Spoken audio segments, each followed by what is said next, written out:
Good evening and welcome to tonight's Zoning Board of Appeals hearing. Let me introduce some members of town government that assist this board. To my left is Paul Hennings, attorney to the board. To his left is Blaise Donadio, planner in the planning department.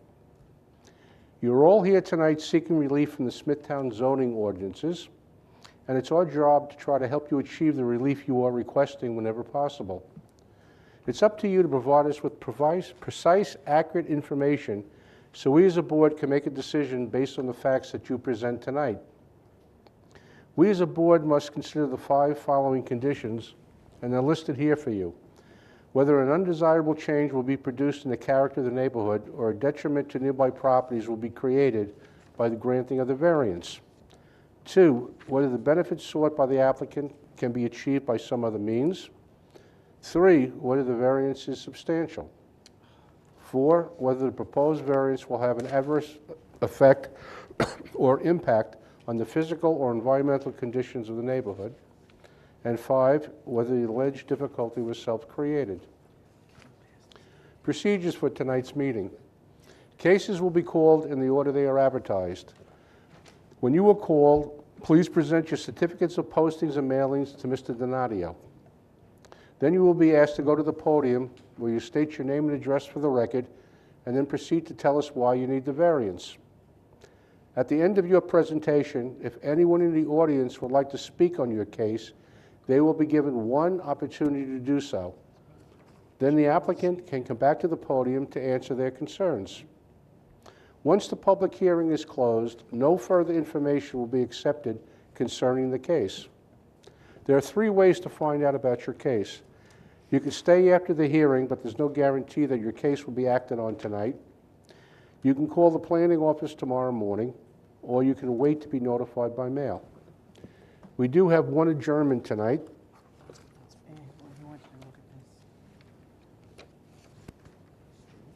They're requesting a later date. August? August, yeah. No. We do have 1 adjournment tonight. It's case 17743, GDF Realty. That is being adjourned to August 8th.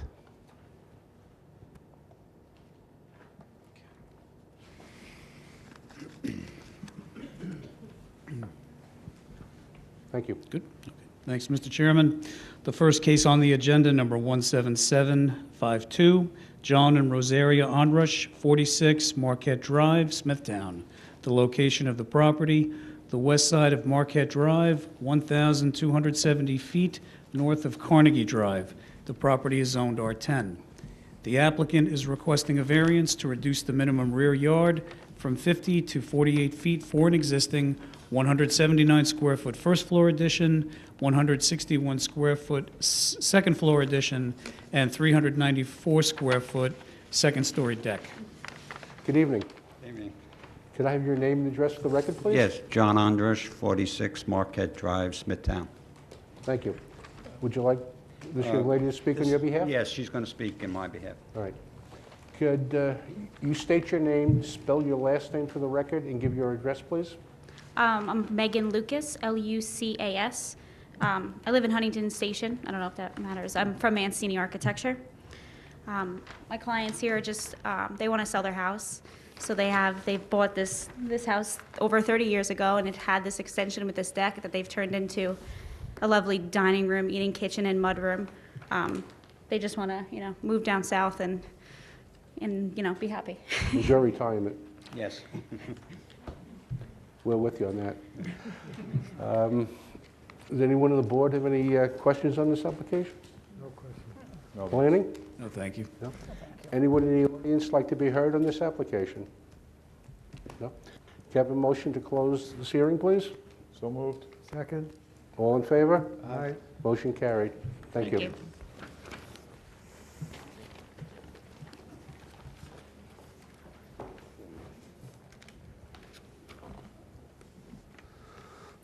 The next case on the agenda, number 17753, Juana Maria Nunez, 2 Keystone Court, Smithtown. The location of the property, the northeast corner of Keystone Court and Route 111. The property is zoned R10. The applicant is requesting a variance to reduce the minimum rear yard from 50 to 33 feet for a proposed 282-square-foot sunroom. Good evening, Christina Bravin, Yep. 4 Hamilton Court, Quorum. That's Morano Expediting, Can you Asian spell for your the last name, applicant. please? B as in boy, Ravin. Thank you. You're welcome.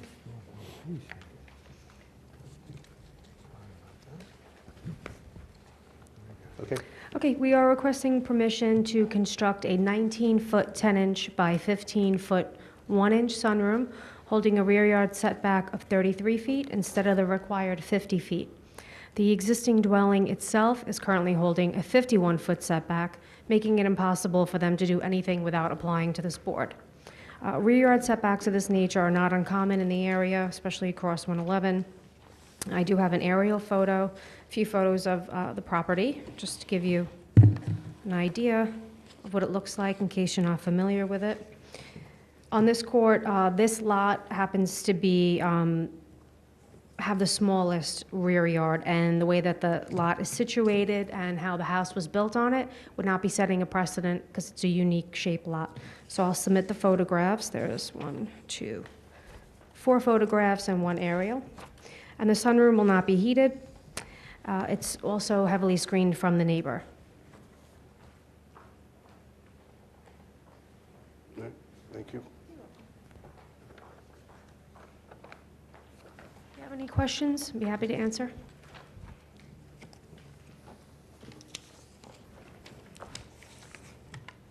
Does anyone on the board have any questions on this application? No question. No. Planning? No, thank you. Is there anyone in the audience like to be heard on this application? No. Can I have a motion to close this case, please? So moved. Second. Not labeled, you want to give Yeah. them back? Yeah. You can take these back. Okay. Thank you. I'm sorry. Can I have a motion to close this case, please? So moved. Second. All in favor? Aye. Motion carried. Thank Thank you. you.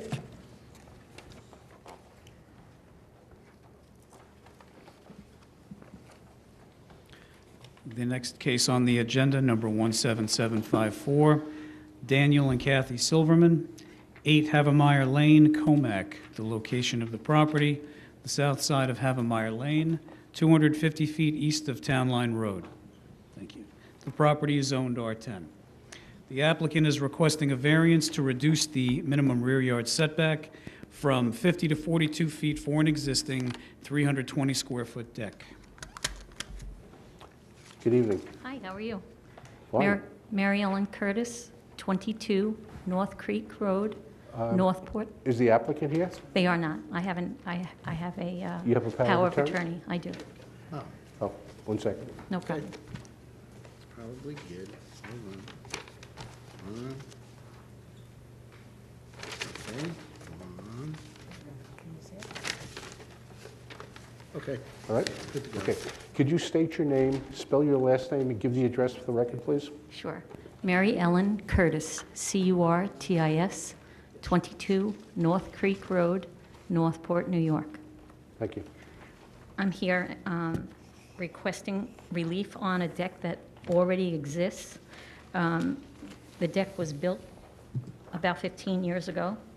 The way the property is situated, there really was no other alternative to build the deck. There's a sliding glass door out the, if you're looking at the deck on the right hand, from the back of the property, on the right-hand side, there's a sliding glass door that was there to try to benefit and get the whole use of the deck. The only way to do it was to come out the 12 feet and go the 24 wide.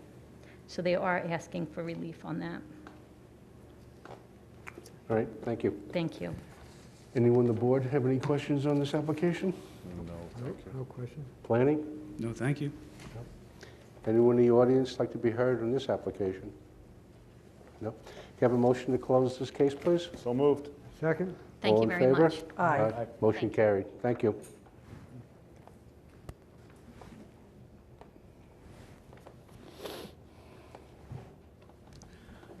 The next case on the agenda, number 17755, Beverly Dallow, 71 Pawnee Drive, Comac, the location of the property, the northwest corner of Algonquin Lane and Pawnee Drive. The property is zoned R10.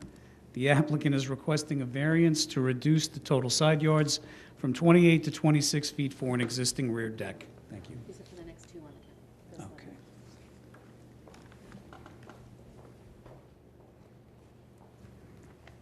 Okay. Good evening. Good evening, Chairman Benz and members of the board. Christina Fry, an attorney with law offices at 7 Pine Ridge Drive, Smithtown, New York, here on behalf of Beverly Dallow, also known as Beverly Mannix. We're requesting a variance to reduce the total side yards from 28 feet to 26 feet for an existing wood deck of 342 square feet. My client came into ownership of the property in the 1980s, approximately 1982. The deck was existing at that time.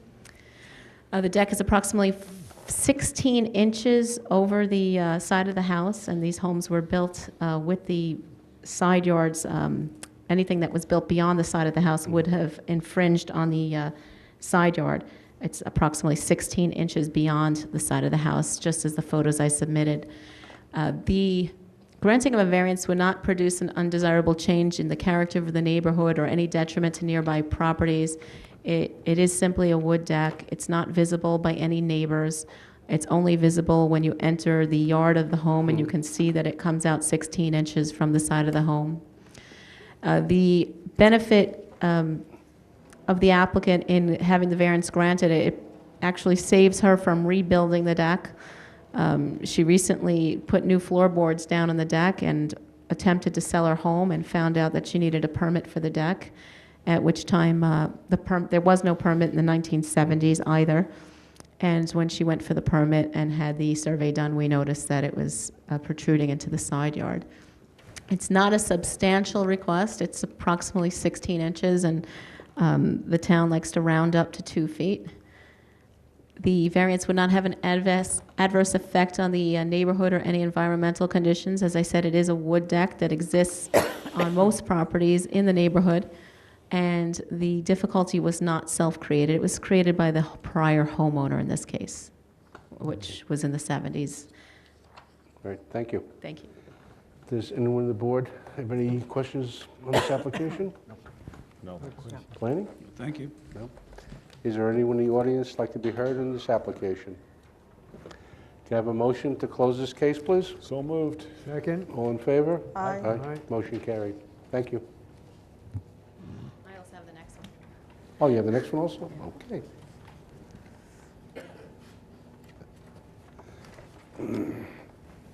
One second. The next case on the agenda, number 17756, Joseph Fowler, 5 Radcliffe Road, Comac, excuse me. The location of the property, the north side of Radcliffe Road, 165 feet east of Kings Park Road. The property is zoned R10. The applicant is requesting a variance to reduce the minimum setback from any lot line from 6 feet to 4 feet for an existing 122 square foot shed. Once again, my appearance for the record, Christina Fry with offices at 7 Pine Ridge Drive, Smithtown, New York, an attorney representing the homeowner Joseph Fowler at 5 Radcliffe Road in Comac. I'm here on a request for variance to reduce the minimum setback from the rear lot line from 6 feet to 4 feet for an existing 122 square foot shed. Unfortunately, the shed was measured at 10 foot 6 inches from the lowest grade, bringing it 6 inches above the permissible shed required within 2 feet of the property line. The homeowner purchased this house in about 1967. This shed was existing prior to 1967, somewhere between 1955 and 1966. No undesirable change will be reduced in the character of the neighborhood. This shed is in the rear of the property, and the distance from the next property is quite significant. I would say probably 50 to 60 feet. The benefits sought by the applicant cannot be achieved by another measure. Unfortunately, this shed anchored to a foundation, has been sitting there for 60 years, and it just cannot be moved. And if we had to move it, it basically, the structural integrity would be compromised. The area of variance is, in my opinion, not substantial, because if this shed were 6 inches shorter, we would actually be 2 feet above the required 2-foot setback. It would not have an adverse effect on the impact of the physical and environmental conditions of the neighborhood to grant the variance. As I said, it is a shed. There's no wrongdoing. There's no habitation in the shed. It's simply to store garden tools. It's a shed for storage. And the alleged difficulty was not self-created. My client purchased the shed in the property in 1967, and the shed was already pre-existing at that time. Yeah. Thank you. Does anyone on the board have any questions on this application? No, thank you. Planning? No, thank you. No? Is there anyone in the audience like to be heard on this application? No. Can I have a motion to close this case, please? So moved. Second? All in favor? Aye. Aye. Motion carried. Thank you. Thank you. And good night now. We don't have any court votes with you, do you? Yeah. Oh, boy. Call these people from Surrey, go to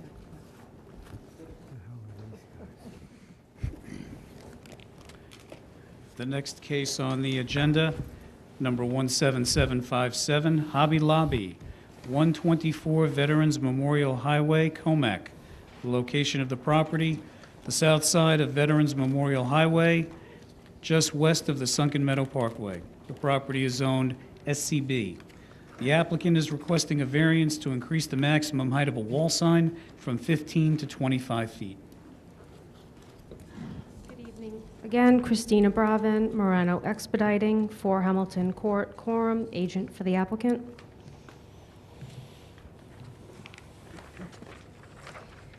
And we are requesting permission to increase the maximum height of a sign from 15 feet to 24.5 feet for a proposed wall sign for the new store. The facade of the shopping center makes it impossible to meet the height requirements of the sign code. There's a parapet wall. I'm sure you're familiar with the shopping center. I have 5 photographs here showing that this is in conformity to the other major stores in the shopping center. They all have the same height. And the sign meets the requirements, all other requirements for signage by the town of Smithtown. I'll submit the photos. Thank you. If you have any questions, I'd be happy to answer. I will ask. Does anyone on the board have any questions concerning this application? No, thank you. Planning? Thank you. No? Is there anyone in the audience like to be heard in this application? Can I have a motion to close this case, please? So moved. Second? All in favor? Aye. Motion carried. Thank you, and good evening. Thanks. Oh, I have the next one. Would you like these photographs back? Yeah. No, it's okay. You want me to keep? I'll take them. Yeah. Otherwise, you have to label them, put today's date on it. Oh, I'm sorry. Okay, you want them into the record? Okay, fine.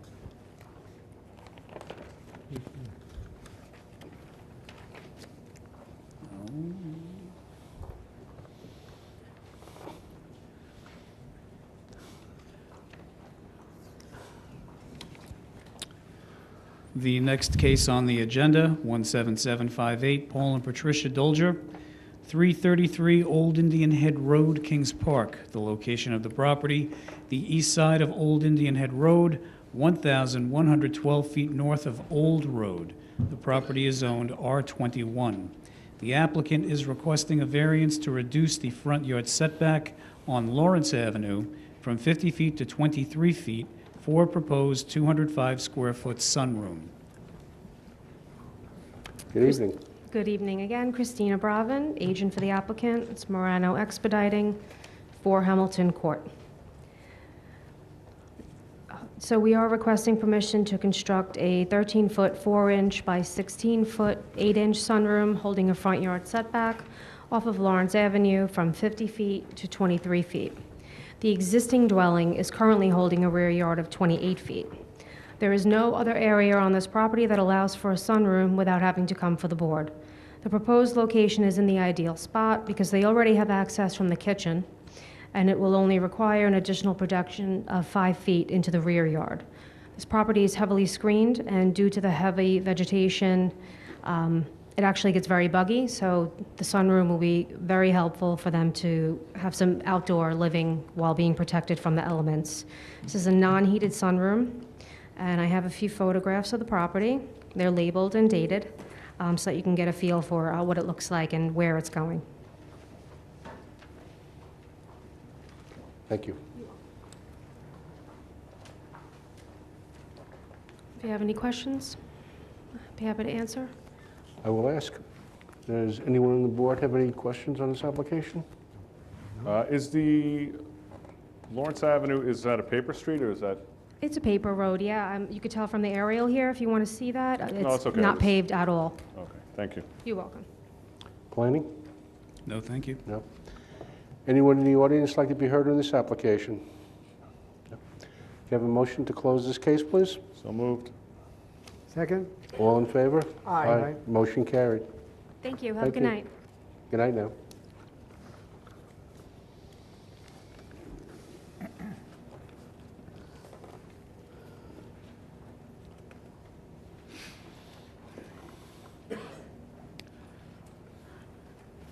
The next case on the agenda, 17759, Ryan Cowan, 23 Somerset Drive, Comac. The location of the property, the north side of Somerset Drive, 75 feet west of Balsam Lane. The property is owned R10. The applicant is requesting a variance to reduce the minimum front yard from 40 to 37 feet for a proposed 135 square foot porch and portico. Good evening. Good evening. Ryan Cowan, C-O-W-A-N, 23 Somerset Drive in Comac. We're here requesting a variance to reduce the minimum front yard distance from 40 feet to 37 feet for a proposed roof line, including a portico of 135 square feet on the front of the house. The house was built in 1959. The front wall of the house closest to the line of variance currently sits back from the road at 40.3 feet. The soffit of the house currently existing is 24 inches, 2 feet, which only puts our variance that we're requesting at 1 foot above what the original house line soffit was. We are doing this for somewhat aesthetic reasons for the look of the house, but ultimately just changing the roof line itself without any other change in the footprint currently that exists from the house. All right. Thank you. Does anyone on the board have any questions? No, thank you. Planning? No, thank you. Anyone in the audience like to be heard on this application? Can I have a motion to close this case, please? So moved. Second? All in favor? Aye. Motion carried. Thank you. Thank you. It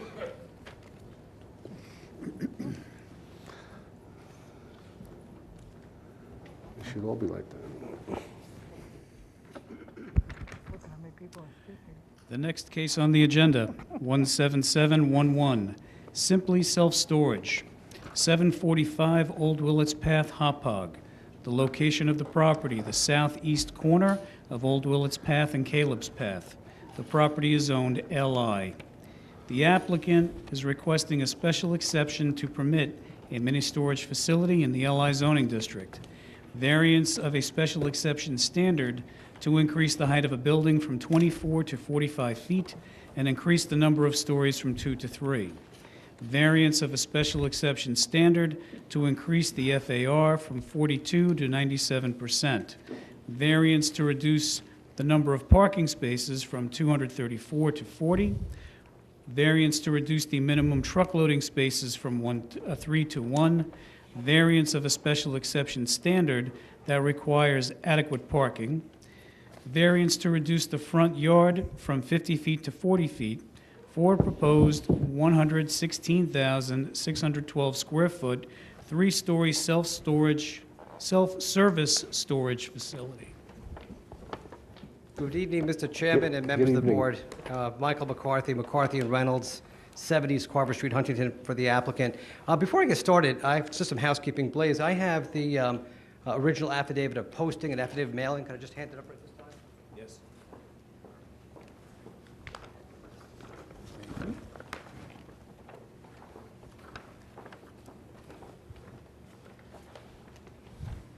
So, Mr. Chairman and members of the board, is it okay if I take this microphone and Certainly. move? Okay, thank you. I'm here on behalf of Simply Self Storage, and I hope the board is familiar with the subject property. We're in receipt of the planning report to the board dated June 8, and we were provided with a courtesy copy yesterday.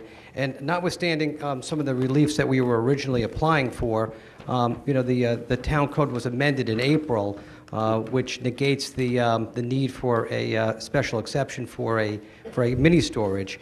I'd like to say that I hope the board appreciates that this is the commercial was. This is not your father's Oldsmobile. This is not the mini storage of past, and we're very, very cognizant of where we're located and what we think the town of Smithtown is trying to achieve.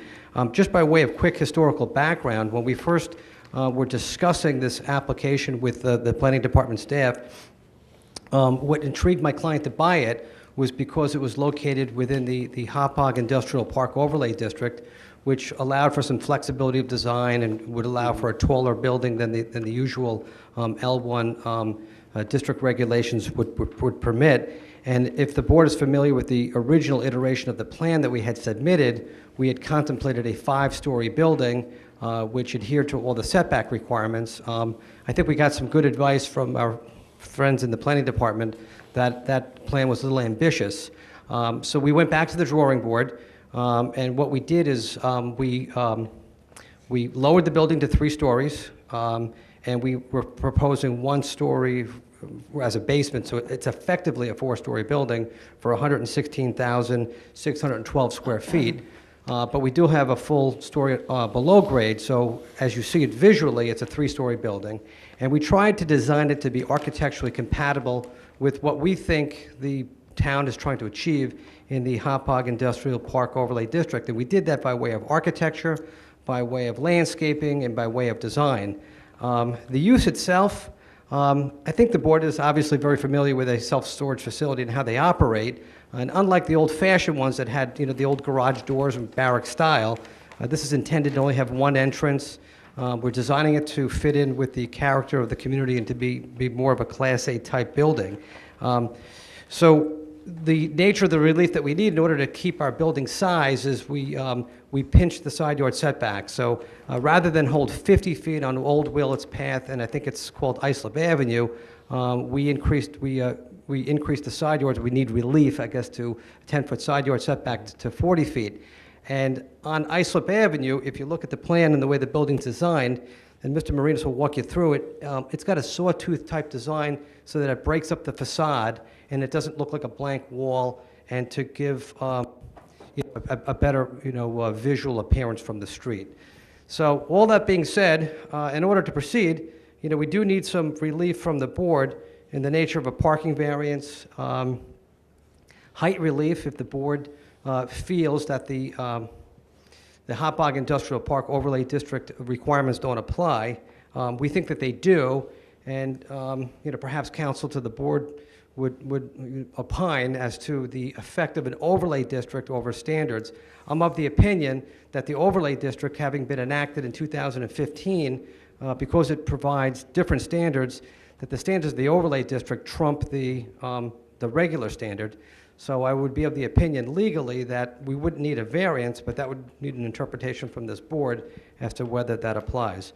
But we do in fact need a parking variance, and I know that the parking variance on paper is substantial, but I'm hoping that after you hear from Dan Winkleman, our traffic consultant, you'll be convinced. He prepared a report and he submitted it, and that report indicates that under its peak time, that this building will only generate 17 cars. We're parked for 40.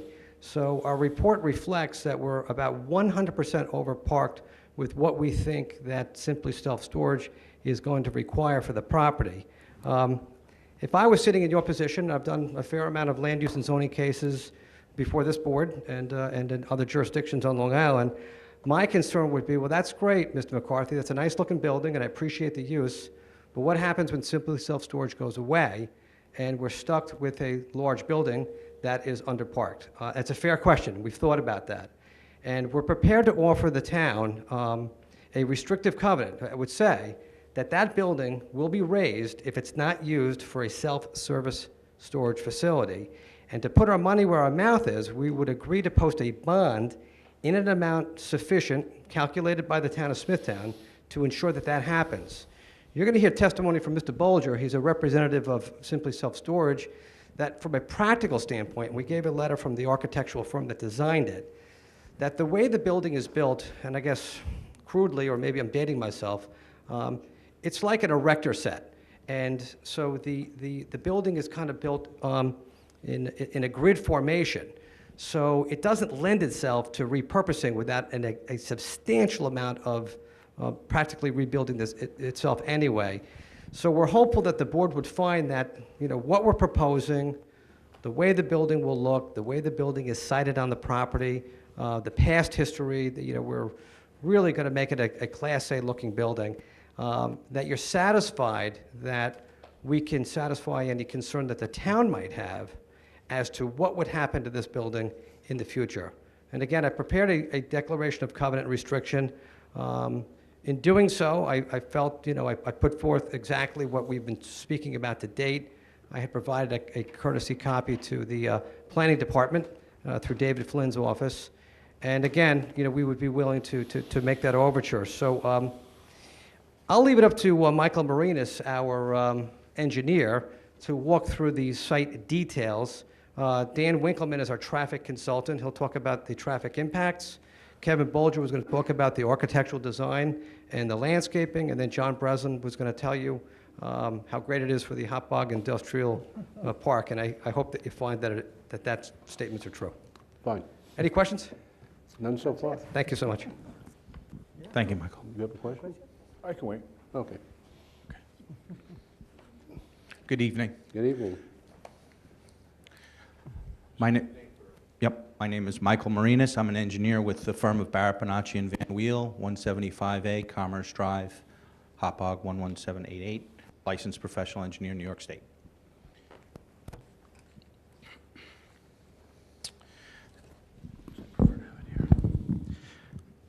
The subject property is located at 745 Old Willits Path in Hopog.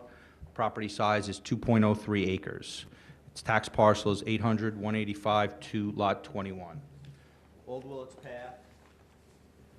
I have handouts, if it'll help everyone see some of my boards. Right.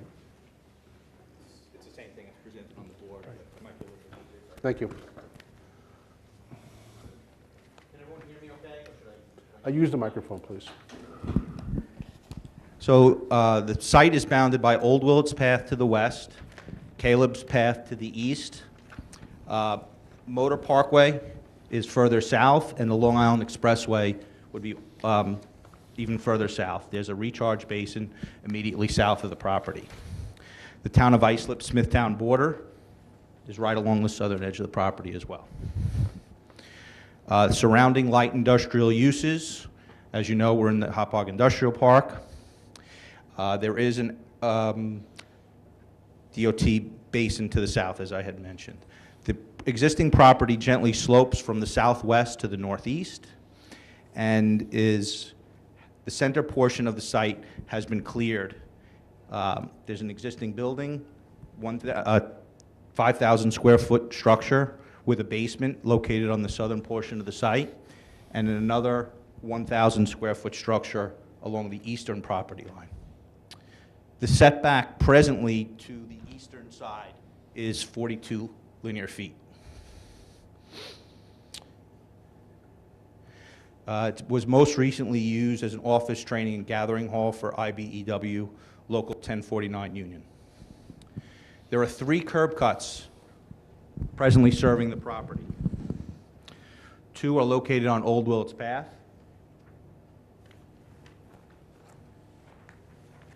and 1 on Caleb's Path.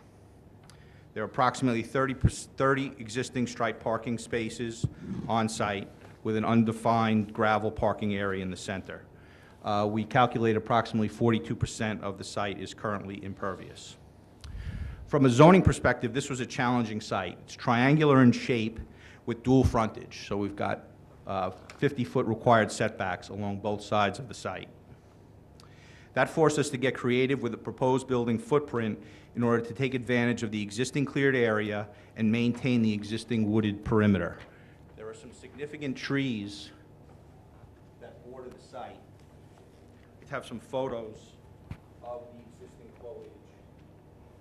The top photo is winter, and the bottom row of photos are summer.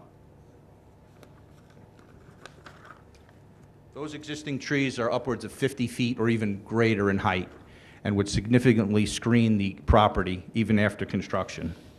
We're anticipating that no more than 20 of those existing trees would be removed during construction.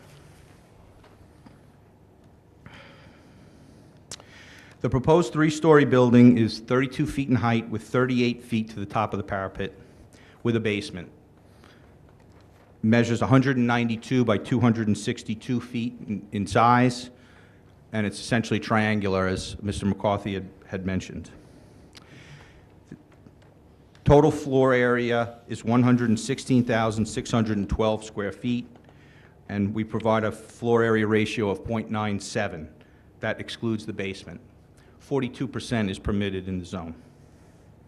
The building footprint itself is 28,704 square feet, which is 32% of the site.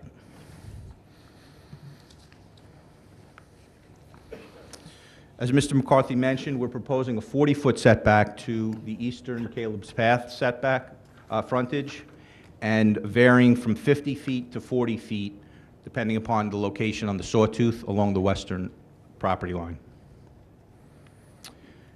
We're proposing 52% impervious coverage, 48% landscaping, where 18% is required by code. So we're significantly over the requirement for landscaping.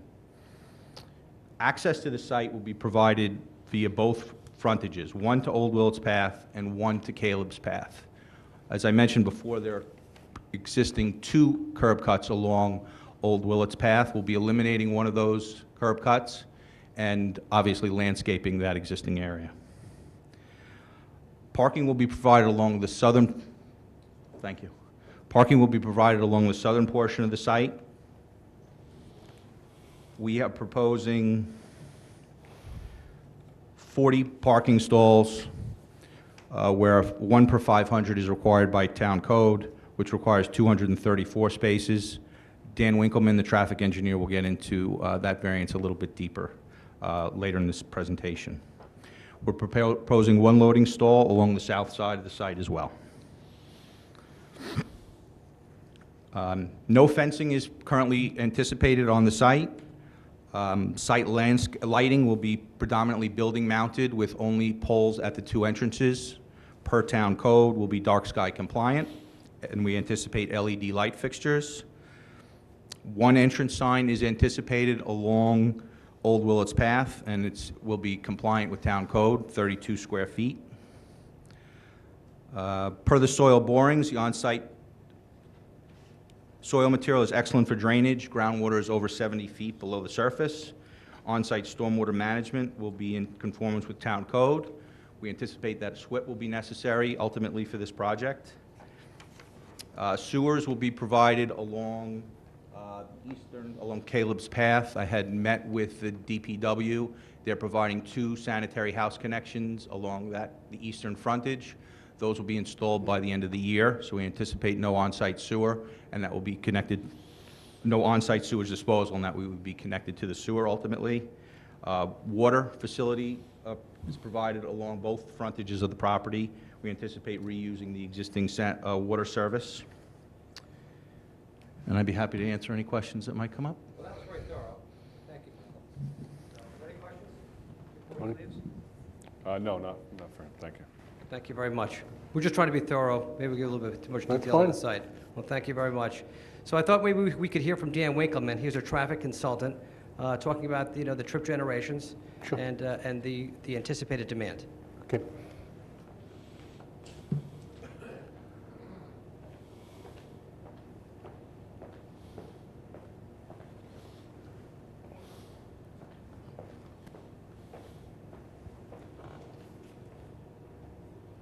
Good evening. Good evening, Chairman. Daniel Winkleman of VHB Engineering, offices at 100 Motor Parkway, Hauppauge, New York. And just like Mr. Marinas, I'm also a licensed professional engineer in the state of New York. As Mr. McCarthy mentioned, we submitted a detailed traffic and parking assessment, which this board has the purview to review already. So I'll just briefly touch upon some of my traffic and parking findings. First, I'll start with my traffic findings.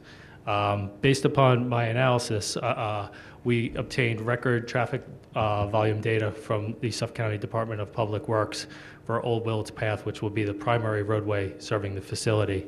We reviewed that data. The data was taken in July of 2016. It presents a very current conditions surrounding the site.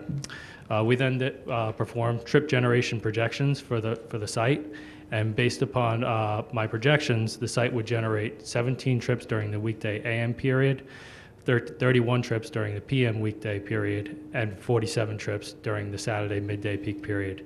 And we're reviewing the traffic data that we got from Suffolk County. It revealed that the traffic volumes on Saturday are 33% lower than the weekday traffic volumes. And our traffic for our site is highest on a Saturday. Therefore, the use sits well within the area since its busiest time occurs on a Saturday and the lowest traffic volumes in the area are on a Saturday. And this use doesn't generate very much traffic during the weekday AM and PM peak periods when the surrounding roadways are actually busiest. And that's primarily due to the industrial nature of the area. In addition, we also took a look at site access. As Mr. Marinas mentioned, the site has 2 access points along Old Willets Path and 1 along Callis Path. As a result of this project, one of the access points is going to be eliminated, the more northerly access point. In doing so, you reduce the number of turning conflicts that could potentially occur along Old Willets Path. There's a secondary access, I'll call it a secondary access, it's on Callis Path. It's primarily going to be used via people coming from the north service road of the LIE. So it helps to eliminate traffic that would have ultimately gone through the intersection of Motor Parkway and Old Willets and then on to Old Willets. And now to briefly discuss parking, we conducted a detailed parking analysis. In order to conduct my analysis, I used the Institute of Transportation Engineers Parking Generation. It's a nationally recognized resource for estimating the amount of parking for certain land uses, such as the proposed. According to ITE, a mini warehouse of this size would actually require 17 parking spaces. We're providing 40 parking spaces. So therefore, we're providing more than twice the amount of parking that we actually feel we actually need. In addition to looking at ITE, VHB has also conducted several parking studies for mini warehouses in Nassau County. Based upon our findings, these uses, the number of spaces required correlates to the number of units in the facility. So we've reviewed all the past studies, and what we found is that essentially you need 1 parking space for every 100 units that are provided. The site plan, the site is going to provide approximately 752 units, and therefore we would estimate that we actually need 8 parking spaces. So an ITE is actually double the amount of parking spaces that we feel we actually need based upon our local studies, and it's actually twice as much as we feel we need from a parking standpoint to accommodate the use. Now, in terms of loading, we are providing 1 loading space where 3 are provided. The loading area is configured in a way that it's parallel to the drive aisle. So in essence, it can actually accommodate more than 1 typical moving vehicle. And that's because of the business model that this use has. They're not per se catering to the large storage container, patron. They have a model where they provide smaller units, typically 10 feet by 10 feet. So 100 square feet is around their average, slightly higher in some instances, slightly less. So really, they're going to have very small moving trucks visiting this site because they have small containers. So this loading area, while we're only providing 1 loading area, it's a very large area and can actually accommodate more than 2 of the little, typical U-Haul moving trucks that you would normally see. And I've also discussed this matter with Simply Self-Storage representative, and a lot of their sites only have 1 loading area, and they are adequately served by that 1 loading area. So that's a brief summary of my study and my findings. I'd be happy to answer any questions that you have. So your trip generation is based on their model, which is really passenger cars and small box trucks? No, it's yes, yeah, it's Right. essentially that, yes. Okay. Yep. Thank you. Thanks. I have one question for you. Sure. It sounded like you said the trip generation on Saturday PM peak period would be 47 trips. Saturday midday peak period, approximately 47 trips, yes. So suppose all 47 of them came at the same time. I don't foresee that happening. And even if it did, I think being that the volumes are 33% less on a Saturday, the volumes in the area would, on a weekday, would be much higher and wouldn't be an issue. Okay, do you know if there's on-street parking? I know it's not allowed on Islip Avenue, but is it permitted on Caleb's Path? It is permitted on Caleb's Path. Okay, thank you. So I thought it'd be appropriate to hear from Kevin Bulger. Not only does he represent Simply Self-Storage, understands how they operate, but he can also discuss with you, how the building was designed.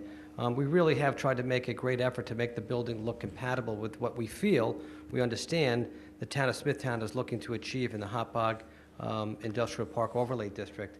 Trying to make it look, like a Class A building, something that when you look at it from the street, you don't appreciate that it's a self-service storage facility, that it would blend in with the neighborhood. Kevin? Good evening, members of the board. My name is Kevin Bulger. I'm with the firm of Perry and Petrillo Architects based out of Park Ridge, New Jersey. I am a planner and landscape architect by trade, and I'm serve as the project manager for the site. Just a little background on Simply Self-Storage. They are a subsidiary of the Brookfield Property Group, if you're not familiar with them. They are an international developer based out of New York City with offices all over the world and the country. They're arguably one of the largest multidiscipline developers in the country, so they are a substantial player in the development world. So Mr. McCarthy did a good job explaining the history of this. Part of that history was we met with the planning department no less than 4 times. We had a lot of interaction going back and forth. We got a lot of good feedback. It was really good working with Smithtown. I've worked with Smithtown before. One of the reasons why I directed my client to come and look for property in this great town. That being said, we think we came up with a really nice design for you, both from a building standpoint and a landscape design standpoint. I'm going to go over the landscape plan first.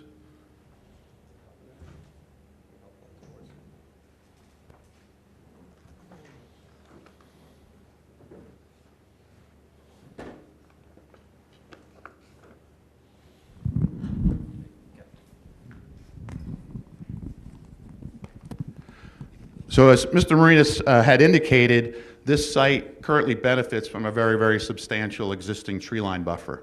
You have a very thick tree line buffer along Islip Avenue and a very thick buffer along Old Willets Path. And as you can see from the photos down there, that this tree buffer almost completely obscures the site during the summertime, spring to fall with all the foliage. And we even took pictures in the wintertime, and it's a pretty good tree line buffer. That being said, I think we came up with a really nice, generous, and robust landscape plan as well. I think it's pretty robust. I'll go through it. Generous-wise, I think it's pretty generous. My client said, do we really need to provide all that landscaping? I said, yeah, we do. So with that being said, what we've done is we've come up with pretty significant interwoven groupings of all evergreens and broadleaf evergreen plants in the front of the building. You'll notice we have this jigsaw configuration here, and what we've done is we've created basically an 18-inch knee wall in front, and then that's going to be raised, and then we're going to have a whole bunch of plants within there. As I mentioned, it's all evergreen plant material, a lot of different types, a lot of different colors and so forth and whatever. We've also put a nice row of ornamental street trees right through here. Japanese silcovas, they're very nice, a lot of good color. Going around to Old Willets Path, again, we have even larger plantings along the back here, to the back of the building.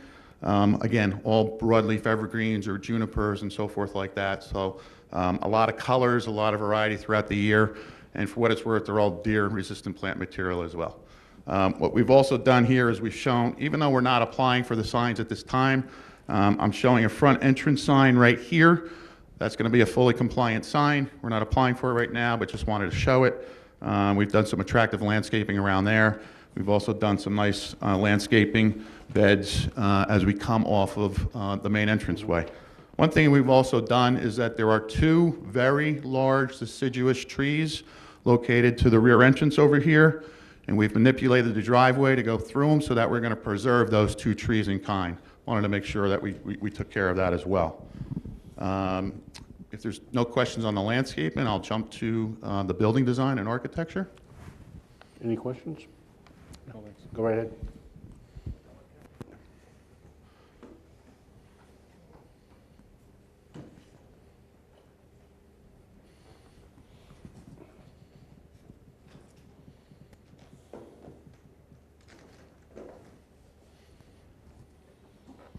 Just get rid of that one there. You get rid of that one.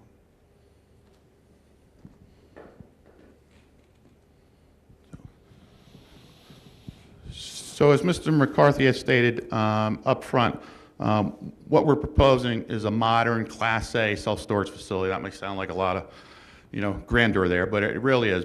Brookfield Property Group, as I mentioned, is a major developer internationally and nationally.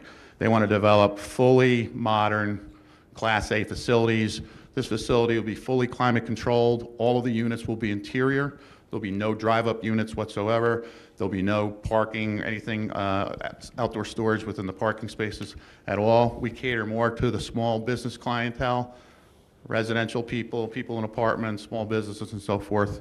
As far as the building design goes, as Mr.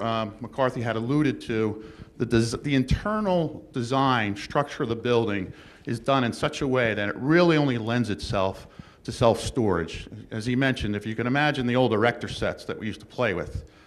So if you create a 10 by 10 grid, every floor is on a 10 by 10 grid, and you can't compromise that grid system at all or it affects the structure. So if anybody wanted to come and use the building for something else, they would be restricted to using a 10 by 10 grid system, which is not very practical for any other purposes other than self-storage.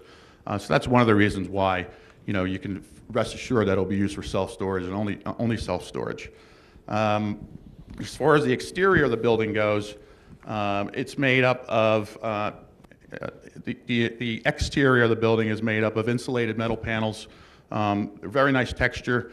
From an environmental standpoint, they provide an insulation R value of 29, which if you're not familiar, is pretty high.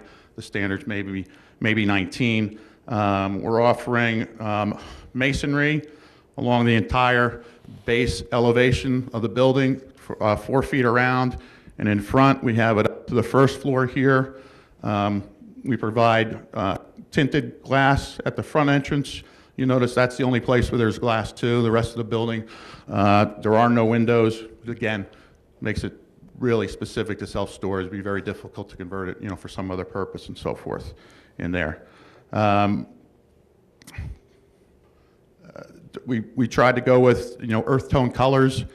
We tried to break up the front of the building facing Islip Avenue, which is this area here. It's a jigsaw pattern. So you pretty much don't go any more than 30 feet without a 10 or 15 foot setback. So you have a nice jigsaw pattern. We interwoven the landscaping and so forth. So we think it's going to give it a really, really nice architectural appeal on that. Did you want me to speak about anything else? All right. Any questions regarding architecture? How many units are in that building totally? Right now we're proposing 752 units. 752. Which is a little bit on the lower side. With all the projects I'm working on, 1,000 units is probably about average, 1,000, 1,100. So this number of units is smaller. Thank you.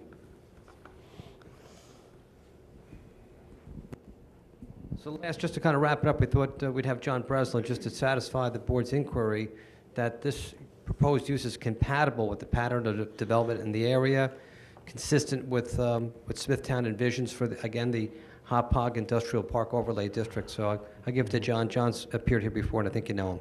Yes. Good evening. Again, my name is John Breslin. My business address is 44 Elm Street in Huntington. interestingly enough, when preparing for this hearing tonight, looking at the zoning ordinance and looking at the purposing language, it's very clear that what's envisioned by this, the town of Smithtown is somewhat a leader with respect to the redo of their industrial district and looking at repurposing the old industrial zoning areas. And if you think back, they were sort of the leader with respect to creating this industrial park when it was created so many years ago. They were one of the first towns, suburban towns on Long Island to seed and create this type of an industrial park, a high-level industrial park near the transportation routes, and they were one of the first, if not in Suffolk County, to do this. Other towns followed. They're now the first with this type of legislation looking to create these overlay district or changes in the district to provide flexibility in the redesign as the older uses are no longer in the industrial parks are no longer what's desired or marketable. And the reason for that is obvious. The town wants to maintain tax base, wants to create those properties to be able to be used and repurposed efficiently.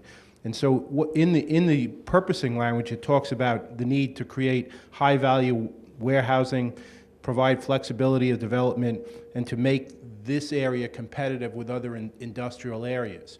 And this project, I think, is a great way to accomplish those stated goals. You're creating high-value warehousing. The overlay district provides for the flexibility in designing it. It's an attractive building. It will create the ability to have economically something that's viable on the site. It provides a service that's needed for the community. The concept of self-storage or mini-storage is something that's evolved over the last 25 or 30 years. When it first came into existence, at least on Long Island, it was something new. In other parts of the country, it was very common because other parts of the country, people don't have basements like we have basements in our houses. Other parts of the country, they didn't have those, so they had a need for storage faster than we did. But we've managed to catch up. We accumulate our stuff at a greater level now. So the need for these self-storage facilities has grown dramatically over the last 25 or 30 years. It's also evolved into the business climate. Rents have escalated dramatically, so space in offices has become a premium, so the need for storage of files and other things has become a need for these types of facilities. So while the applicant has explained, while they'll take away the concern that the board and the town may have with the repurposing of this, based on the last 20 or 30 years, I don't expect that there will be a repurposing of it, but they've eliminated that concern anyway. But this particular design of the building and the location, it fits very, very nicely in this location just off Motor Parkway, at the very end of the town, in the industrial area, adjacent to another industrial area. It's certainly not going to have an adverse impact on real property values. It will redevelop a site that's now somewhat blighted.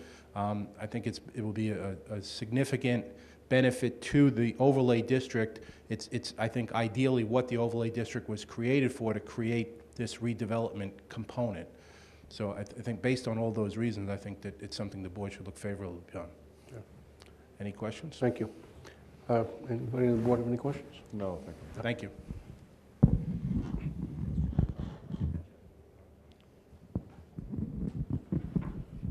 So, Mr. Chairman, members of the board, that basically, kind of concludes our presentation and our case to the board. I think it's important that I reflect back on Mr. Donadio's planning staff memo. Two of the items were recommended a denial without prejudice, and of course that's because the code changed, and we understand, why it would be worded that way. And we hope the board is convinced that this is a good use, an appropriate use, and a repurposing of the property. Again, Mr. Winkleman has indicated that we'll be about 100% overparked on its worst-case scenario. We will provide that restrictive covenant that we will agree to raise that building, take it down without question, and we will post a performance bond to back that up. I've already prepared that proposed document and sent it into planning, and I think you'd be pleased with the building design. I'd be happy to run through the 5 criteria of Section 267. B3 of the New York State Town Law, briefly stated. I hope you do conclude that there will be no undesirable change occasioned as a result of this development. the benefit to be achieved really can't be achieved in any other way based upon the configuration of the property and just application of the parking ordinance.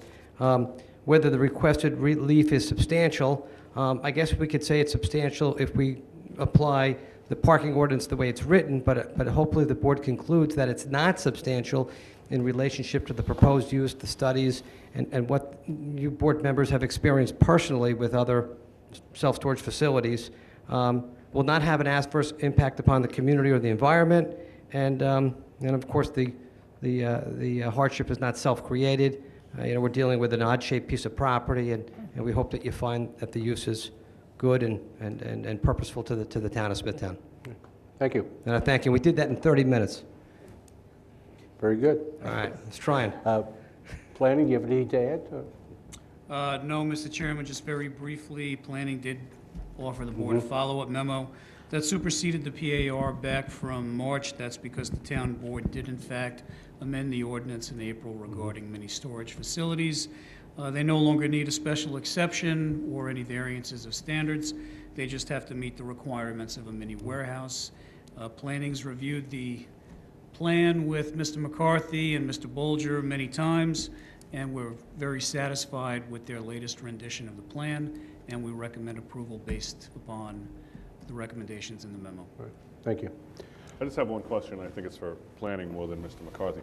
I know that the town board adopted the overlay district in the Hop Hog Industrial Park, and I know that some of these variances look like they are the standards in the new overlay district. Is there a reason that it does not apply to this?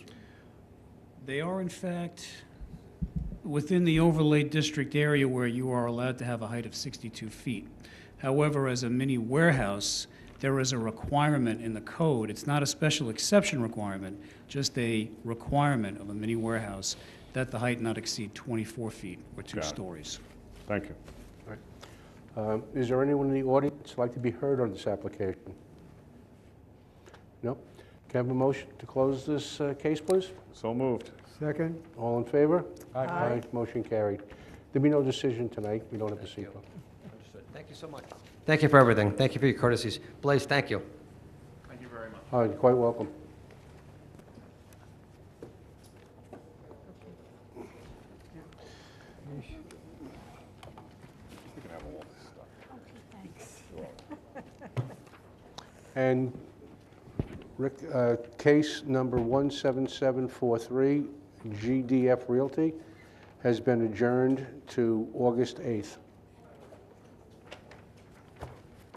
And that concludes our meeting for tonight.